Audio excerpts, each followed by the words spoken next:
मी अपक्ष म्हणून शिर्डी नगर परिषदेमध्ये फॉर्म अर्ज जमा केलेला आहे काय बघता कोणत्या पदासाठी आपण दाखल केलं? नगराध्यक्ष पदासाठी। जनतेचा कसा आपल्याला प्रतिसाद मिळतोय काय सांगता? जनतेचा प्रतिसाद तर चांगलाच भेटतोय, तुम्ही पण पाहत असता। आणि माझ्या मते मला ही जी जागा आहे ती एक सत्ता नको आहे, पण एक जबाबदारी म्हणून लागती मला ही जागा। त्याच्यामुळे जनतेने माझा विचार करावा आणि मला चांगल्या मताने निवडून आणावं। शिर्डी शहरातून तसा पूर्णपणे सर्व वर्गातून प्रतिसाद खूप चांगला आहे आणि माझं नाव जे आहे ते दिगंबर उर्फ भूषण महेंद्र मोरे आहे।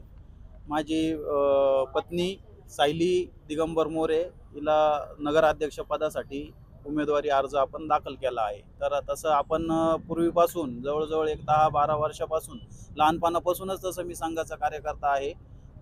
त्याच्यानंतर BJPचंच काम करत आलो आहे 10 वर्षापासून। अपेक्षा तर ही आहे की आपल्याला BJP पक्षाकडनं तिकीट मिळावं असं, पण जर समजा वेळेला पक्षाने जर हे केलं नाही, समजा वेळेला जर AB फॉर्म मिळाला नाही किंवा उमेदवारी मिळाली नाही तर आपल्याला अपक्ष म्हणून आपण उमेदवारी करू।